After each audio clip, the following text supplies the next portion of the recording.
Hi hello ನಮಸ್ಕಾರ. ಇನ್ನೊಂದು ವಿಡಿಯೋಗೆ ಸ್ವಾಗತ. ನಾನು ನಿಮ್ಮ MJ ಎಜುಕೇಷನ್ ಕನ್ನಡಗೆ ಸ್ವಾಗತ. ಇನ್ನೊಂದು ವಿಡಿಯೋಗೆ ಸ್ವಾಗತ. ಇವತ್ತು ನಾವು ನಿಮಗೆ ಸೆಕೆಂಡ್ PUCಯ ಹಿಸ್ಟ್ರಿಯಲ್ಲಿ ಬರುವಂಥ 10 ಅಂಕ ಮತ್ತು 5 ಅಂಕದ ಇಂಪಾರ್ಟೆಂಟ್ ಪ್ರಶ್ನೋತ್ತರ ನಾವು ಚರ್ಚೆ ಮಾಡ್ತಾಯಿದ್ದೀವಿ. ಹೋದ ವಿಡಿಯೋದಲ್ಲಿ ನಾವು ಸಿಂಧು ನಾಗರಿಕತೆಯ ಪ್ರಮುಖ ಲಕ್ಷಣ ಕುರಿತು ವಿಡಿಯೋ ಮಾಡಿದ್ದೀವಿ. ಆ ವಿಡಿಯೋನೂ ಕೂಡ ನೋಡಿಲ್ಲ ಅಂದರೆ ಅದನ್ನು ಕೂಡ ಡಿಸ್ಕ್ರಿಪ್ಷನ್ ಬಾಕ್ಸ್ನ ಇರುವಂಥದ್ದು ನಮ್ಮ ಚಾನಲಲ್ಲಿ ಸಿಗುವಂಥದ್ದು. ಇವತ್ತಿನ ವಿಡಿಯೋದಲ್ಲಿ ನಾವು ಚರ್ಚೆ ಮಾಡುವಂಥ ಪ್ರಶ್ನೆ ಯಾವುದಂದರೆ ಗೌತಮ್ ಬುದ್ಧನ ಜೀವನ ಮತ್ತು ಬೋಧನೆಗಳನ್ನು ಚರ್ಚಿಸಿರಿ ಅಂತ ಇದೆ. ಇದು ನಿಮಗೆ ಎಕ್ಸಾಮ್ನಲ್ಲಿ 10 ಅಂಕ ಅಥವಾ 5 ಅಂಕದಲ್ಲೂ ಕೇಳೋ ಚಾನ್ಸಸ್ ತುಂಬಾ ಇದೆ. ಒಂದು 100%ನಲ್ಲಿ 70% ನಿಮಗೆ ಹೇಳ್ತಾ ಇದ್ದೀನಿ. ಇದು ಪ್ರಶ್ನೆ ಬಂದೇ ಬರುತ್ತೆ. ಸರಿಯಾಗಿ ಅಧ್ಯಯನ ಮಾಡಿ. 5 ಅಥವಾ 10 ಅಂಕದಲ್ಲಿ ನಿಮಗೆ ಸಿಗುವಂಥದ್ದು. ನಾನು ಕೂಡ ಇವತ್ತು ಚರ್ಚೆ ಮಾಡ್ತಾಯಿದ್ದೀನಿ ಈ ಗೌತಮ್ ಬುದ್ಧ ಅವರ ಬಗ್ಗೆ. ಕಂಪ್ಲೀಟಾಗಿ ವಿಡಿಯೋನ ನೋಡಿ. ಎಲ್ಲೂ ಕೂಡ ವಿಡಿಯೋನ ಸ್ಕಿಪ್ ಮಾಡಬೇಡಿ. ಮೊದಲದಾಗಿ ನೋಡೋದಾದರೆ ಬೌದ್ಧ ಧರ್ಮದಲ್ಲಿ ಬರುವಂಥವರು ಗೌತಮ್ ಬುದ್ಧ ಆಗಿದ್ದಾರೆ. ಇವರ ಜೀವನ ಇವಾಗ ನೋಡೋದಾದರೆ ಪೀಠಿಕೆಯಲ್ಲಿ ಈ ಥರ ಬರೀಬೇಕು. ನೋಡೋದಾದರೆ ಗೌತಮ್ ಬುದ್ಧ ಸಾಶಪೂ 563ರಿಂದ 483ರವರೆಗೆ ಇವರ ಜೀವನ ಇರುವಂಥದ್ದು. ಬೌದ್ಧ ಧರ್ಮದ ಸ್ಥಾಪಕ ಗೌತಮ್ ಬುದ್ಧ. ಅವನು ಸಾಶಪೂ 563ರಲ್ಲಿ ಲುಂಬಿನಿಯ ವನ ಈಗಿನ ನೇಪಾಳದಲ್ಲಿ ಜನಿಸಿದನು. ಅಂದರೆ ಗೌತಮ್ ಬುದ್ಧನು 563ರಲ್ಲಿ ಲುಂಬಿನಿ ವನ ಈಗಿನ ನೇಪಾಳದಲ್ಲಿ ಜನಿಸಿದರು. ಈತನ ಮೊದಲ ಹೆಸರು ಬಂದುಬಿಟ್ಟು ಸಿದ್ಧಾರ್ಥ. ಗೌತಮ್ ಬುದ್ಧ ಅವರ ಮೊದಲ ಹೆಸರು ಬಂದುಬಿಟ್ಟು ಸಿದ್ಧಾರ್ಥ ಅಂತ. ರಾಜ ಶುದ್ಧೋಧನ ಮತ್ತು ರಾಣಿ ಮಾಯಾದೇವಿಯ ಅವರ ತಂದೆ ತಾಯಿ. ಗೌತಮ್ ಬುದ್ಧ ಅವರ ತಂದೆ ಸಿದ್ಧಾರ್ಥ, ಶುದ್ಧೋಧನ ತಾಯಿ ಬಂದುಬಿಟ್ಟು ರಾಣಿ ಮಾಯಾದೇವಿ ಆಗಿದ್ದರು. ಶುದ್ಧೋಧನು ಕಪಿಲ ವಸ್ತುವಿನ ಶಾಂಕ್ಯುಳದ ಮುಖಂಡನಾಗಿದ್ದನು. ಶುದ್ಧೋಧನ ಅಂದರೆ ಅವರ ತಂದೆ. ಕಪಿಲ ವಸ್ತುವಿನ ಶಾಂಕ್ಯು ಕುಲದ ಮುಖಂಡನಾಗಿದ್ದನು. ಸಿದ್ಧಾರ್ಥನು 7 ದಿನ ಮಗುವಾಗಿದ್ದನೇ ಮಾಯಾದೇವಿ ಮರಣ ಹೊಂದಿದ್ದಾನೆ. ಸಿದ್ಧಾರ್ಥನು 7 ದಿನ ಮಗುವಾಗಿದ್ದ ಆಗ ಅವರ ತಾಯಿಯನ್ನು ಮರಣ ಹೊಂದುತ್ತಾರೆ. ಅದರಿಂದ ಅವನು ಚಿಕ್ಕಮ್ಮ ಆಗಿರುವಂಥ ಮಹಾ ಪ್ರಜಾಪತಿ ಗೌತಮಿ ಅವನನ್ನು ಘೋಷಿಸಿದಳು ಅಥವಾ ನೋಡಿಕೊಂಡಳು. ಯಾರಂದರೆ ಚಿಕ್ಕ ಮಹಾ ಪ್ರಜಾಪತಿ ಗೌತಮ್ ಬುದ್ಧ ಅವರನ್ನು ಪೋಷಿಸಿದಳು. ಸಿದ್ಧಾರ್ಥನು ಅತ್ಯಂತ ಸುಖಭೋಗದಲ್ಲಿ ಬೆಳೆಸಲಾಗಿತ್ತು. ಅಂದರೆ ಸುಖ ಜೀವನವನ್ನು ಸಿದ್ಧಾರ್ಥನಿಗೆ ನೀಡಿದರು. ಅತ್ಯಂತ ಸುಖಭೋಗದಲ್ಲಿ ಬೆಳೆಸಲಾಗಿತ್ತು. ಅವನು 16ನೇ ವಯಸ್ಸಿಗೆ ಅಂದರೆ ಸಿದ್ಧಾರ್ಥನು 16ನೇ ವಯಸ್ಸಿಗೆ ಯಶೋಧರಳೊಂದಿಗೆ ವಿವಾಹ ಮಾಡಲಾಗಿತ್ತು. 16ನೇ ವಯಸ್ಸಿಗೆ ಅವರಿಗೆ ಜನಿಸಿದ ಗಂಡು ಮಗುವಿನ ರಾಹುಲ್ ಅಂತ ಹೆಸರಿಡಲಾಯಿತು. ಸಿದ್ಧಾರ್ಥ ಮತ್ತು ಯಶೋಧಳಿಗೆ ಗಂಡು ಮಗ ಜನಿಸಿತು, ಅದು ರಾಹುಲ್ ಎಂದು ಹೆಸರಿಸಲಾಯಿತು.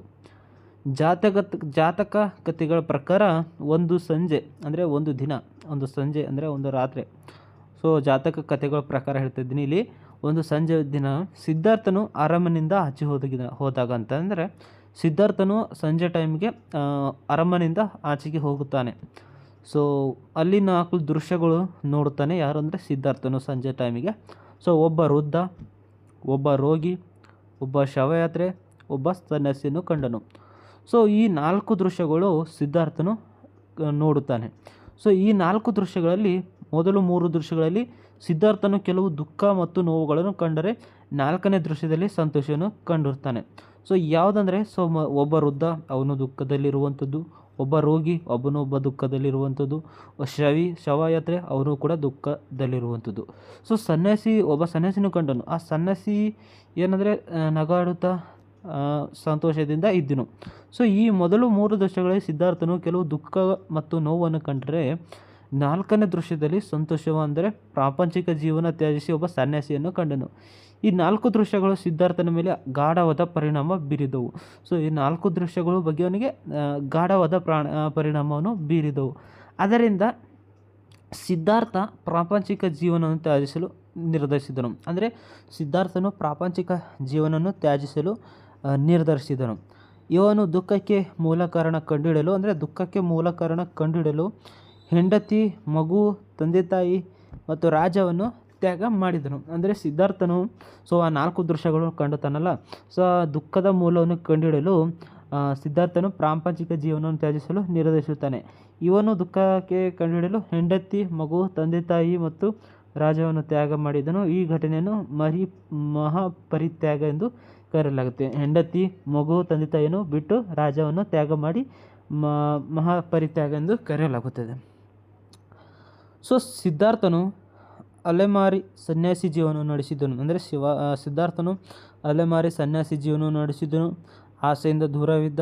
ಕೆಲವು ತಪಸ್ಸಿನಿಂದನೇ ಜ್ಞಾನೋದಯ ಸಾಧ್ಯವಿಲ್ಲವೆಂದು ಅರಿತನು. ಅಂದರೆ ತಪಸ್ಸು ಮಾಡುತ್ತಾ ಜ್ಞಾನೋದಯ ಸಾಧ್ಯವಿಲ್ಲ ಅರಿತರು. ಯಾರಂದರೆ ಸಿದ್ಧಾರ್ಥನು. ಸೊ 35ನೇ ವಯಸ್ಸಿನಲ್ಲಿ ಗಾಯದ ಅರಳಿ ಮರವೊಂದರ ಕೆಳಗೆ ಜ್ಞಾನೋದಯವಾಯಿತು. ಅಂದರೆ ಸಿದ್ಧಾರ್ಥನಿಗೆ 35 ವಯಸ್ಸಿನಲ್ಲಿ ಗಾಯದ ಅರಳಿ ಮರವೊಂದರ ಕೆಳಗೆ ಜ್ಞಾನೋದಯ ಆಗುತ್ತೆ. ಸೊ ಅಂದಿನಿಂದ ಬುದ್ಧನೆಂದು ಹೆಸರಾದನು ಅಂತ ಕರಿಬೋದು. ಸೊ ಸಿದ್ಧಾರ್ಥನಿಗೆ 35ನಲ್ಲಿ ಗಾಯದ ಮರವೊಂದರ ಕೆಳಗೆ ಜ್ಞಾನೋದಯ ಆಯಿತು. ಅಂದಿನಿಂದ ಬುದ್ಧನೆಂದು ಹೆಸರಾಗಿತ್ತು. ಬುದ್ಧನೆಂದರೆ ಜ್ಞಾನ ಪಡೆದವನು ಎಂದರ್ಥ. ಬುದ್ಧನಿಗೆ ತಥಾಗತನೆಂದು ಕರೆಯಲಾಗಿದೆ. ಅಂದರೆ ಬುದ್ಧನಿಗೆ ತಥಾಗತನೆಂದು ಕೂಡ ಕರೆಯಲಾಗಿದೆ. ತಥಾಗತನೆಂದರೆ ಸತ್ಯವನ್ನು ಅರಿತವನು ಎಂದರ್ಥ. ಅವನು ಸ್ಥಾಪಿಸಿದ ಧರ್ಮವೇ ಬೌದ್ಧ ಧರ್ಮ ಎಂದು ಕರೆಯಲ್ಪಟ್ಟಿದೆ. ಅಂತ ತಥಾಗತ ಎಂದರೆ ಏನಂದರೂ ಕೂಡ ಬರಬಹುದು. ಸೊ ಸತ್ಯವನ್ನು ಅರಿತವನು ಎಂದರ್ಥ. ಅವನು ಸ್ಥಾಪಿಸಿದ ಬೌದ್ಧ ಧರ್ಮವನ್ನು ಕರೆಯಲ್ಪಟ್ಟಿದೆ ಅಂತ ನೋಡ್ಕೊಳ್ಬೋದು. ಸೊ ಇಲ್ಲಿ ಧರ್ಮಚಕ್ರ ನೋಡ್ಬೋದು. ಬುದ್ಧ ತನ್ನ ಉಳಿದ ಜೀವನವನ್ನು ಜನ ಕಲ್ಯಾಣಕ್ಕಾಗಿ ಸಮರ್ಪಿಸಿದನು. ಬನಾರಸ್ ಸಮೀಪ ಸಾರನಾಥನ ಜಿಂಕೆಯ ವನಕ್ಕೆ ತೆರಳಿ ಅಲ್ಲಿ ತನ್ನ ಪ್ರಥಮ ಪ್ರವಚನ ನೀಡಿದನು. ಅಂದರೆ ಬುದ್ಧನು ತನ್ನ ಉಳಿದ ಜೀವನವನ್ನು ಜನ ಕಲ್ಯಾಣಕ್ಕಾಗಿ ಸಮರ್ಪಿಸಿದನು. ಬನಾರಸ್ ಸಮೀಪ ಸಾರನಾಥ ಜಿಂಕೆಯ ವನಕ್ಕೆ ತೆರಳಿ ಅಲ್ಲಿನ ತನ್ನ ಪ್ರಥಮ ಪ್ರವಚನೆಯನ್ನು ನೀಡಿದನು. ಅಂದರೆ ಬನಾರಸ್ ಸಮೀಪ ಸಾರನಾಥ ಜಿಂಕೆಯ ವನಕ್ಕೆ ಬಂದು ಪ್ರಥಮ ವಚನ ನೀಡಿದನು. ಇದನ್ನು ಧರ್ಮಚಕ್ರ ಪ್ರವರ್ತನ ಅಥವಾ ಧರ್ಮಚಕ್ರದ ತಿರುವಗೆ ಎಂದು ಕರೆಯಲಾಗಿದೆ. ಧರ್ಮಚಕ್ರದ ಬೌದ್ಧ ಧರ್ಮದ ಚಿಹ್ನೆಯಾಗಿದೆ. ಧರ್ಮಚಕ್ರವು ಬೌದ್ಧ ಧರ್ಮದ ಚಿಹ್ನೆಯಾಗಿದೆ ಅಂತ ನೋಡ್ಬೋದು. ಸೊ 45 ವರ್ಷಗಳ ಕಾಲ ಗೌತಮ ಬುದ್ಧನು ತನ್ನ ಸಿದ್ಧಾಂತ ಬೋಧಿಸುತ್ತಾ ಸಂಚರಿಸಿದನು. ಅಂದರೆ 45 ವರ್ಷಗಳ ಕಾಲ ಗೌತಮ ಬುದ್ಧನು ತನ್ನ ಸಿದ್ಧಾಂತಗಳನ್ನು ಬೋಧಿಸುತ್ತಾ ಸಂಚರಿಸಿದನು. ಆತನ ವ್ಯಕ್ತಿತ್ವ ಮತ್ತು ಸರಳತೆ ಜನರನ್ನು ಬೌದ್ಧ ಧರ್ಮಕ್ಕೆ ಸೆಳೆಯಿತು. ಅಂದರೆ ಆತನ ವ್ಯಕ್ತಿತ್ವ ಮತ್ತು ಸರಳತೆಯನ್ನು ಬೌದ್ಧ ಧರ್ಮಕ್ಕೆ ಸೆಳೆಯುತ್ತಂತ ನೋಡ್ಬೋದು. ಬುದ್ಧ ತನ್ನ 80ನೇ ವಯಸ್ಸಿನಲ್ಲೇ ಉತ್ತರ ಪ್ರದೇಶದ ಕುಶಿನಗರದಲ್ಲಿ ಪರಿನಿರ್ವಾಣವನ್ನು ಹೊಂದಿದನು. ಅಂದರೆ 80ನೇ ವಯಸ್ಸಿನಲ್ಲಿ ಉತ್ತರ ಪ್ರದೇಶದ ಕುಶಿನಗರ್ ಪರಿನಿರ್ವಾಣ ಹೊಂದಿದನು. ಎಡ್ವಿನ್ ಅರ್ನಾಲ್ಡ್ ಬುದ್ಧನು ಏಷ್ಯಾದ ಬೆಳಕು ಎಂದು ಕರೆದಿದ್ದಾನೆ. ಸೊ ಎಡ್ವಿನ್ ಅರ್ನಾಲ್ಡ್ ಬುದ್ಧನನ್ನು ಏಷ್ಯಾದ ಬೆಳಕು ಎಂದು ಕರೆದಿದ್ದಾನೆ. ಒಂದು ಆಸಕ್ತಿ ವಿಷಯವೇನೆಂದರೆ ಬುದ್ಧನ ಜನನ, ಜ್ಞಾನೋದಯ ಮತ್ತು ನಿರ್ಮಾಣ ಪೌರ್ಣಿಮೆಯಿಂದ ಸಂಭವಿಸಿದೆ. ಅಂದರೆ ಬುದ್ಧನ ಜನನ, ಜ್ಞಾನೋದಯ ಮತ್ತು ನಿರ್ವಾಣ ಈ ಮೂರು ಎಲ್ಲ ಪೌರ್ಣಿಮೆಯಿಂದ ಸಂಭವಿಸಿದನ್ನು ಅವರ ಜನ್ಮ ದಿನವು ಬುದ್ಧ ಪೌರ್ಣಿಮೆ ಎಂದು ಪ್ರಸಿದ್ಧವಾಗಿದೆ. ಸೊ ಇವಾಗ ಬುದ್ಧನ ಜೀವನ ಮತ್ತು ಎಲ್ಲ ನೋಡಿದ್ವಿ. ಇವಾಗ ಬುದ್ಧನ ಬೋಧನೆಗಳನ್ನು ನೋಡ್ಕೊಳ್ಳೋಣ. ಸೊ ಬುದ್ಧನು ತನ್ನ ಅನುಯಾಯಿಗಳಾದ 4 ಮೂಲ ತತ್ವಗಳನ್ನು, ಅಂದರೆ ಬುದ್ಧನು ತನ್ನ ಅನುಯಾಯಿಗಳಿಗೆ 4 ಮೂಲ ತತ್ವಗಳನ್ನು, ಸತ್ಯ, ಅಹಿಂಸೆ, ನೋವು ಮಾಡಿದವರು, ಆಸ್ತಿಯೇ, ಕಳ್ಳತನ ಮಾಡಿದವರು ಮತ್ತು ಬ್ರಹ್ಮಚರ್ಯ, ಪ್ರಾಯುತ್ಯತೆ ಬೋಧಿಸಿದನು. ಅಲ್ಲದೆ 4 ಆರ್ಯ ಸತ್ಯಗಳು ಬೋಧಿಸಿದನು. ಅವುಗಳೆಂದರೆ ಪ್ರಾಪಂಚಿಕ ಜೀವನ ದುಃಖಮಯವಾಗಿದ್ದು, ಸೊ ಆಸೆಯೇ ದುಃಖಕ್ಕೆ ಮೂಲ ಕಾರಣ. ಆಸೆ ನಿರ್ಗಹಿಸಿದವರಿಂದ ಪುನರ್ಜನ್ಮವು ಕೊನೆಗಾಣಿಸಬಹುದು. ಆಸೆ ಕೊನೆಗಾಣಿಸಲು ಅಷ್ಟಾಂಗ ಮಾರ್ಗಗಳನ್ನು ಅನುಸರಿಸಬೇಕು. ಅಷ್ಟಾಂಗ ಮಾರ್ಗಗಳೆಂದರೆ ಒಳ್ಳೆಯ ನಂಬಿಕೆ, ಒಳ್ಳೆಯ ಆಲೋಚನೆ, ಒಳ್ಳೆಯ ಮಾತು, ಒಳ್ಳೆಯ ನಡತೆ, ಒಳ್ಳೆಯ ಪ್ರಯತ್ನ, ಒಳ್ಳೆಯ ದಾನ, ಒಳ್ಳೆಯ ಜೀವನೋಪಾಯ, ಒಳ್ಳೆಯ ಮನಸ್ಥಿತಿ. ಅಷ್ಟಾಂಗ ಮಾರ್ಗಗಳನ್ನು ಬುದ್ಧ ಅವರು ಹೇಳಿದ್ದಾರೆ. ಒಳ್ಳೆಯ ನಂಬಿಕೆ ಇರಬೇಕು. ಸೊ ಒಳ್ಳೆಯ ಆಲೋಚನೆ, ಒಳ್ಳೆಯ ಮಾತು, ಒಳ್ಳೆಯ ನಡತೆ, ಒಳ್ಳೆಯ ಪ್ರಯತ್ನ, ಒಳ್ಳೆಯ ದಾನ, ಒಳ್ಳೆಯ ಜೀವನೋಪಾಯ, ಒಳ್ಳೆಯ ಮನಸ್ಥಿತಿ ಅಂತ ನಾವು ನೋಡ್ತಿರ್ಬೋದು. ಬುದ್ಧನ ನಡತೆಗೆ ಮಹತ್ವ ಕೊಟ್ಟನು ವಿನಃ ಧರ್ಮಾಚರಣೆಗೆ ಮತ್ತು ಬಲಿಗಳಲ್ಲ. ಸೊ ಬುದ್ಧನ ನಡತೆಗೆ ಮಹತ್ವ ಕೊಟ್ಟನೇ ವಿನಃ ಧರ್ಮಾಚರಣೆಗೆ ಮತ್ತು ಬಲಿ ಕೊಡಲಿಲ್ಲ. ಅವನು ಜಾತಿ ಪದ್ಧತಿಯನ್ನು ವಿರೋಧಿಸಿ ಸಮಾನತೆಯನ್ನು ಪ್ರತಿಪಾದಿಸಿದನು. ಎಲ್ಲರೂ ಸಮಾನತೆಯಿಂದ ಪ್ರತಿಪಾದಿಸಿದನು. ಅಹಿಂಸೆಗೆ ಮಹತ್ವ ನೀಡಿದನು. ಅಂದರೆ ಅಹಿಂಸೆಗೆ ಮಹತ್ವ ನೀಡಿದನು. ಅವನು ದೇವರ ಕುರಿತು ಏನೂ ಹೇಳಲಿಲ್ಲ. ಅಂದರೆ ಬುದ್ಧನು ದೇವರ ಕುರಿತು ಏನೂ ಹೇಳಲಿಲ್ಲ. ಬುದ್ಧನು ತನ್ನ ಸಂಘಕ್ಕೆ ಎಲ್ಲ ಜಾತಿಯ ಪುರುಷರು ಮತ್ತು ಸ್ತ್ರೀಯರಿಗೆ ಪ್ರವೇಶ ನೀಡಿದನು. ಬುದ್ಧನು ತನ್ನ ಸಂಘಕ್ಕೆ ಎಲ್ಲ ಜಾತಿಯ ಪುರುಷರು ಮತ್ತು ಸ್ತ್ರೀಯರಿಗೆ ಪ್ರವೇಶ ನೀಡಿದನು ಅಂತ ನೋಡ್ಬೋದು. ಸೊ ಬೌದ್ಧ ಧರ್ಮ ಪ್ರಸಾರ ಅಂತ ಇದೆ. ಸೊ ಬೋಧನೆಯಲ್ಲಿ ಇದು ಬೌದ್ಧ ಧರ್ಮ ಪ್ರಸಾರ ಅಂತ ಕೂಡ ಬರುವಂಥದ್ದು. ಸೊ ಬೌದ್ಧ ಧರ್ಮವು ಭಾರತಕ್ಕೂ ಉದ್ದಗಲಕ್ಕೂ ಪ್ರಸರಿಸಿತು. ಇದು ಭಾರತದ ಗಡಿ ದಾಟಿ ಚೀನಾ, ಟಿಬೆಟ್, ಮ್ಯಾನ್ಮಾರ್, ಸಿಲೋನ್, ಮಧ್ಯ ಏಷ್ಯಾ ಮತ್ತು ಆಗ್ನೇಯ ಏಷ್ಯಾಗಳಲ್ಲಿ ಹೊರಡಿತು ಬೌದ್ಧ ಧರ್ಮ ಪ್ರಸಾರ. ಸೊ ಪ್ರಸಾರಕ್ಕೆ ಕಾರಣಗಳು ಅಂತ ನೋಡ್ಬೋದು. ಸೊ ಬೌದ್ಧ ಧರ್ಮ ಪ್ರಸಾರಕ್ಕೆ ಕಾರಣ ಕೂಡ ನಿಮಗೆ ಸಿಗುವಂಥದ್ದು. ಸೊ ಸರಳ ಬೋಧನೆಗಳು ಅಂದರೆ ಸರಳ ಬೋಧನೆಗಳು.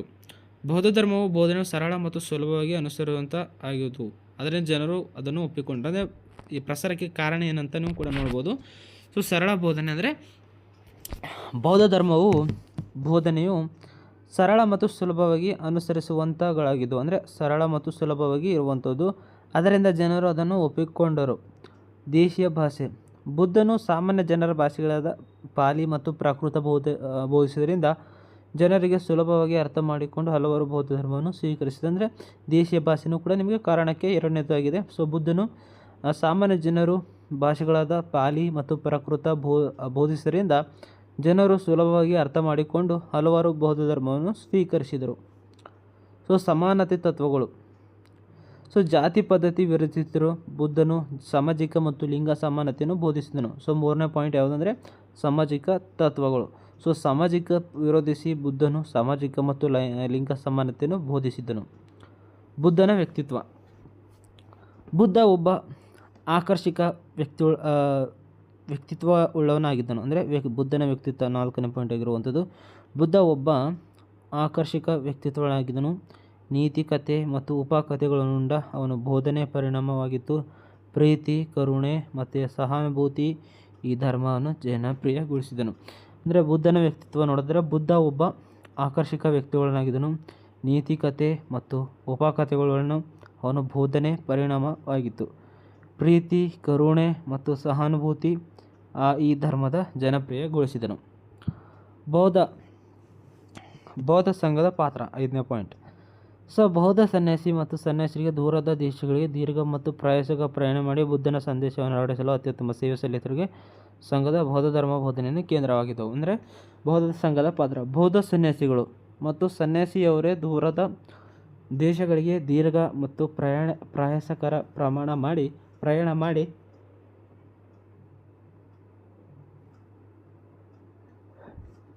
ಬುದ್ಧನ ಸಂದೇಶ ಹರಡುವ ಅತ್ಯುತ್ತಮ ಸೇವೆ ಸಲ್ಲಿಸಿದರು. ಸಂಘ ಬೌದ್ಧ ಧರ್ಮ ಬೋಧನೆ ಕೇಂದ್ರವಾಗಿದ್ದು. ಮತ್ತು ರಾಜಶ್ರಯ ಮಹಾನ್ ಸಾಮ್ರಾಟರಾದ ಅಶೋಕ, ಕನಿಷ್ಕ ಮತ್ತು ಹರ್ಷವರ್ಧನ ಬೌದ್ಧ ಧರ್ಮಕ್ಕೆ ರಾಜಶ್ರಯ ನೀಡಿ ಬುದ್ಧನ ಬೋಧನೆಯನ್ನು ಜನಪ್ರಿಯಗೊಳಿಸಿದರು. ಅಂದರೆ ರಾಜಶ್ರಯ ಅಂದರೆ ಮಹಾನ್ ಸಾಮ್ರಾಟನಾದ ಅಶೋಕ ಮೌರ್ಯರು, ಕನಿಷ್ಕ ಮತ್ತು ಹರ್ಷವರ್ಧನ ಬೌದ್ಧ ಧರ್ಮ ರಾಜಶ್ರಯಕ್ಕೆ ನೀಡಿ ಬುದ್ಧನ ಬೋಧನೆಯನ್ನು ಜನಪ್ರಿಯಗೊಳಿಸಿದವರು. ಸೊ ಮತ್ತು ಬೌದ್ಧ ಧರ್ಮದ ಸಮ್ಮೇಳನಗಳನ್ನು ನೋಡೋದಾದರೆ ಒಂದನೇ ಬೌದ್ಧ ಸಮ್ಮೇಳನವು ಸುಮಾರು ಸಾಶಾಫು 483ರಲ್ಲಿ ರಾಜಗೃಹದಲ್ಲಿ ಜರುಗಿತು. ಇದು ಬುದ್ಧನ ಹೇಳಿಕೆ ಸಂಗ್ರಹಿಸಿತು. ಬೌದ್ಧ ಸಮ್ಮೇಳನಗಳು ನೋಡೋದಾದರೆ ಎರಡನೇ ಬೌದ್ಧ ಸಮ್ಮೇಳನ ಸಾಶಾಫು 383ರಲ್ಲಿ ವೈಶಾಲಿಯಲ್ಲಿ ಜರುಗಿತು. ಇದು ಬೌದ್ಧ ಸನ್ಯಾಸಿಯ ನಡುವಿನ ಭಿನ್ನಾಭಿಪ್ರಾಯ ತೊಡೆದುಹಾಕಲು ಪ್ರಯತ್ನಿಸಿತು. ಎರಡನೇ ಬೌದ್ಧ ಸಮ್ಮೇಳನವು ಸಾಶಾಫು 383ರಲ್ಲಿ ವೈಶಾಲಿಯ ಜರುಗಿತು. ಇದು ಬೌದ್ಧ ಸನ್ಯಾಸಿಗಳ ನಡುವಿನ ಭಿನ್ನಾಭಿಪ್ರಾಯ ತೊಡೆದುಹಾಕಲು ಪ್ರಯತ್ನಿಸಿತು. ಮೂರನೇ ಬೌದ್ಧ ಸಮ್ಮೇಳನವು ಸಾಶ 250ರಲ್ಲಿ ಪಾಟಲಿಪುತ್ರದಲ್ಲಿ ಜರುಗಿತು. ನಾಲ್ಕನೇ ಬೌದ್ಧ ಸಮ್ಮೇಳನ ಕುಂಡಲವನದಲ್ಲಿ ಕಾಶ್ಮೀರ ಸಾಶ 102ರಲ್ಲಿ ಜರುಗಿತು. ಅದು ಬೌದ್ಧ ಸನ್ಯಾಸಿಗಳ ನಡುವಿನ ಭಿನ್ನಾಭಿಪ್ರಾಯವನ್ನು ತೊಡೆದುಹಾಕಲು ಪ್ರಯತ್ನಿಸಿತು. ಆದರೆ ಬೌದ್ಧ ಧರ್ಮವೇ ಹೀನಯಾನ ಮತ್ತು ಮಹಾಯಾನ ಎಂಬ ಎರಡು ಪಂಗಡಗಳನ್ನು ವಿಭಜಿಸಲಾಯಿತು. ಅಂದರೆ ಹೀನಯಾನ ಮತ್ತು ಮಹಾಯಾನ ಅಂತ ಪಂಗಡಗಳು ವಿಭಜಿಸಲಾಗಿತ್ತು. ಸಾಹಿತ್ಯ. ಬುದ್ಧನ ಬೋಧನೆಗಳಲ್ಲಿ ತ್ರಿಪಿಟಕಗಳು 3 ಬುಟ್ಟಿ ತ್ರಿಪಿಟಕಗಳನ್ನು ಸಂಗ್ರಹಿಸಲಾಗಿದ್ದವು. 3 ಸಾಹಿತ್ಯಗಳಲ್ಲಿ ಬುದ್ಧನ ಬೋಧನೆ 3 ತ್ರಿಪಿಟಕಗಳು. ಅವುಗಳೆಂದರೆ ವಿನಯ ಪಿಟಕ, ಸುತ್ತ ಪಿಟಕ, ಅಭಿಧಮ್ಮ ಪಿಟಕ. ಇವು ಬೌದ್ಧ ಧರ್ಮದ ಪವಿತ್ರ ಗ್ರಂಥಗಳು. ಬೌದ್ಧ ಧರ್ಮದ ಪವಿತ್ರ ಗ್ರಂಥ ಯಾವುದಂದರೆ ವಿನಯ ಪಿಟಕ, ಸುತ್ತ ಪಿಟಕ, ಅಭಿಧಂಬ ಪಿಟಕ. ಇವು ಬೌದ್ಧ ಧರ್ಮದ ಮುಖ್ಯ ಪವಿತ್ರ ಗ್ರಂಥವಾಗಿದೆ. ಕೊಡುಗೆಗಳು ನೋಡಿದರೆ ಲಾಸ್ಟ್ ಇದು ಕೊಡುಗೆಗಳು. ಬೌದ್ಧ ಧರ್ಮದ ಕಲೆ ಮತ್ತು ವಾಸ್ತುಶಿಲ್ಪಕ್ಕೆ ಬೆಳವಣಿಗೆ ಕೊಡುಗೆ ನೀಡಿದೆ. ಬುದ್ಧನ ಅನುಯಾಯಿಗಳಾದ ವಿವಿಧ ಸ್ಥಳಗಳನ್ನು, ಸ್ತೂಪಗಳು, ವಿಹಾರಗಳು ಮತ್ತು ಚೈತ್ಯಾಲಯಗಳು ನಿರ್ಮಿಸಿದನು. ಅಮರಾವತಿ, ನಾಗಾರ್ಜುನಕೊಂಡ, ಅಜಂತಗಳಲ್ಲಿ ಬುದ್ಧನ ವಿಗ್ರಹಗಳು ಪ್ರಸಿದ್ಧವಾಗಿದ್ದಾವೆ. ಸಾಂಚಿ, ಅಮರಾವತಿ, ನಾಗಾರ್ಜುನಕೊಂಡ ಮುಂತಾದ ಕಡೆಯಲ್ಲಿ ಸ್ತೂಪಗಳು ಪ್ರಸಿದ್ಧವಾಗಿದ್ದವು. ವಿಹಾರಗಳು ಮತ್ತು ಚೈತ್ಯಾಲಯಗಳು, ಕನ್ಯಹಾರಗಳು ಕಾರ್ಲಿ ಮತ್ತು ನಾಸಿಕ್ಗಳಲ್ಲಿ ಕಾಣಬಹುದು. ಗಾಂಧಾರ ಕಲೆಯಲ್ಲಿ ಬೆಳೆಯಿತು.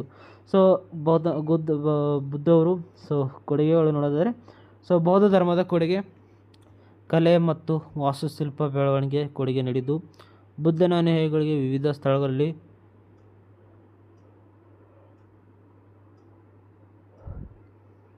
ಸ್ತೂಪಗಳು, ವಿಹಾರಗಳು ಮತ್ತು ಚೈತ್ಯಾಲಯಗಳು ನಿರ್ಮಿಸಿದವು. ಅಮರಾವತಿ, ನಾಗಾರ್ಜುನಕೊಂಡ ಮತ್ತು ಅಜಂತಗಳಲ್ಲಿ ಬುದ್ಧನ ವಿಗ್ರಹ ಪ್ರಸಿದ್ಧವಾಗಿದ್ದವು.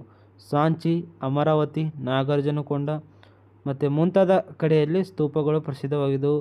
ವಿಹಾರಗಳು ಮತ್ತು ಚೈತ್ಯಾಲಯಗಳು, ಕನ್ಯಹಾರಗಳು ಮತ್ತು ಕಾರ್ಲೆ ಮತ್ತು ನಾಶಗಳಲ್ಲಿ ಕಾಣಬಹುದಾಗಿ ನಾವು ನೋಡಬಹುದು. ಸ್ನೇಹಿತರೆ, ಇದಾಗಿತ್ತು ಗೌತಮ ಬುದ್ಧ ಅವರ ಜೀವನ ಮತ್ತು ಬೋಧನೆ ಕುರಿತು ನಾವು ನೋಡಿದ್ದೀವಿ. ಇದನ್ನು ಸರಿಯಾಗಿ ಅಧ್ಯಯನ ಮಾಡಿ 10 ಅಂಕದಲ್ಲಿ ಬರುವಂಥ ಚಾನ್ಸಸ್ ತುಂಬಾ ಇದೆ. ಮತ್ತು 5 ಅಂಕನೂ ಕೂಡ ಕೇಳ್ಬೋದು ಅಥವಾ 10 ಅಂಕದಲ್ಲೂ ಕೇಳುತ್ತಾರೆ. ಅಂತ ಹೇಳ್ತಾ ಇವತ್ತಿನ ವಿಡಿಯೋನ ಇಲ್ಲಿಗೆ ಮುಗಿಸ್ತಾ ಇದ್ದೀನಿ. ಇವತ್ತಿನ ವಿಡಿಯೋನ ಇಷ್ಟವಾದರೆ ಲೈಕ್ ಮಾಡಿ, ಮತ್ತು ಚಾನಲ್ಗೆ ಹೊಸರಾದರೆ ಸಬ್ಸ್ಕ್ರೈಬ್ ಮಾಡ್ಕೊಳ್ಳಿ, ಮತ್ತು ಬೆಲ್ ಐಕಾನನ್ನು ಆಲ್ ಅಂತ ಸೆಲೆಕ್ಟ್ ಮಾಡಿದರೆ ನಾವು ಯಾವುದು ಹುಡುಕಿದರೆ ನಿಮಗೆ ನೋಟಿಫಿಕೇಷನ್ ಬರುತ್ತೆ ಅಂತ ಹೇಳ್ತಾ ಇವತ್ತಿನ ವಿಡಿಯೋನ ಇಲ್ಲಿಗೆ ಮುಗಿಸ್ತಾ ಇದ್ದೀನಿ. ಜೈ ಹಿಂದ್, ಜೈ ಕರ್ನಾಟಕ.